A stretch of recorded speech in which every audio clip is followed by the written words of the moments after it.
Hello everyone, কেমন আছো তোমরা? আশা করি ভালোই আছো। কেমন কাটালে বলো সারাদিন?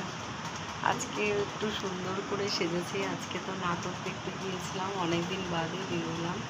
তো সুন্দর সুন্দর ফটোশ্যুট করেছি, পোস্ট করবো আস্তে আস্তে করে। সেভ করতে হবে, জাস্ট তুলেছি, সেভ করিনি এখনও।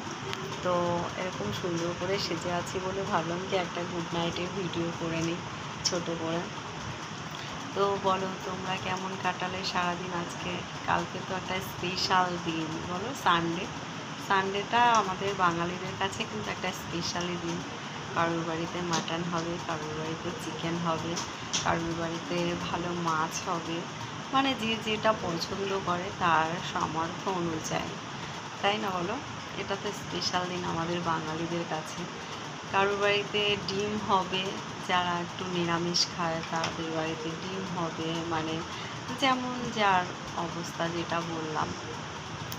তো কেউ কিছু মনে করো না, আমি এভাবে বললাম বলে কথাটা, জানি না ঠিক বললাম না ভুল বললাম, মনে হলো তাই বললাম।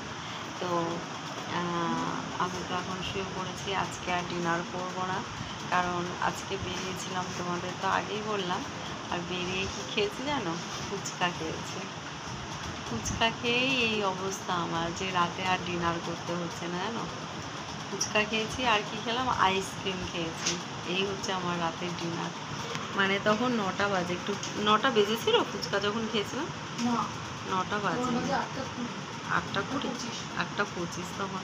এবার ফুচকাগুলো কিন্তু ভালো বড় বড় সাইজ ছিল, ফুচকার সাইজটা কিন্তু খুব বড় বড় ছিল জানো তো। এবার অনেকগুলো ফুচকা খেয়েছিল, আর আমাদের ফ্রিতেও দিয়েছে 2খানা চাটনি দিয়ে ফুচকা। মানে ওই কাকুটাকে ফুচকা, মানে ফুচকা কাকুটাকে সবসময় পাওয়া যায় না, আর এখন একটু ওই দিকটা কম যাওয়া হয়।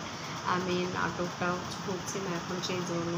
তো এর জন্য অনেক দিন পরে আজকে পেলাম, গেলাম পরে পেয়েছি পরে। আর কাকুটাও মানে আমার মেয়েকে একদম ছোটো থেকে চেনে তো, যখন ছোট ছিল ওকে ফ্রিতে দিয়ে দিত জানো তো। মানে ওকে দাঁড় করিয়ে আমি ফুচকা খেতাম, আর শুধু ফুচকাগুলো ওর হাতে দিত, বলে যে নে তুই শুধু ফুচকা খা। ও শুধু ফুচকা খেত, মানে সব দোকানে, যে কোনো ফুচকার দোকানে গেলেই ওকে এমনি ফ্রিতে দিত।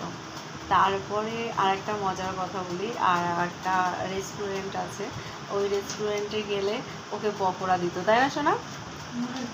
ও, তুই ভুলে গেছিস? আসলে ও খুব ছোট ছিল, ওকে টেবিলের উপর বসিয়ে দিত, আর আমি তো ওয়েট করতাম, আমি যেটা অর্ডার করতাম সেটা নেওয়ার জন্য। আর আমার মেয়েকে উনি, ওই দোকানের মালিকটা, টেবিলের উপর বসিয়ে দিত, দিয়ে পকোড়া দিয়ে দিত ওর হাতে, আর ও পকোড়া খেত। দেন আমার এত ভালো লাগছে এটা সত্যি মনে পড়ে।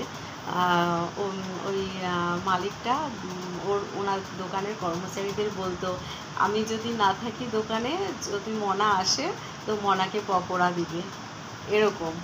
মানে এতটা, আর সেই দোকানে এখনও যায় মাঝে মাঝে, ওকেও খুব ভালোবাসে। কিন্তু এখন তো বড় হয়ে গেছে, এখন ব্যাপারটা আলাদা, এখন আর সেসব নেই। আর কিন্তু খুব ভালোবাসে, কেমন আছিস, কোন ক্লাসে পড়িস, তারপর এমনিতেও অনেক কথা বলে টুকটাক। তো এটাই হচ্ছে মজার ঘটনা। আর ওকে নিয়ে যখন আমি যেতাম না রাস্তা দিয়ে, তখন প্ল্যাটফর্মের উপর দিয়ে হেঁটে যেতাম, আর লোকজন ওর হাত ধরে টেনে ধরতো, হাত টেনে ধরতো, গাল টিপতো, আদর করতো, এরকম ছিল ছোটোবেলায়। তারপরে আর একটা মজার ঘটনা আছে, জানি না তোমরা বিশ্বাস করবে কি না।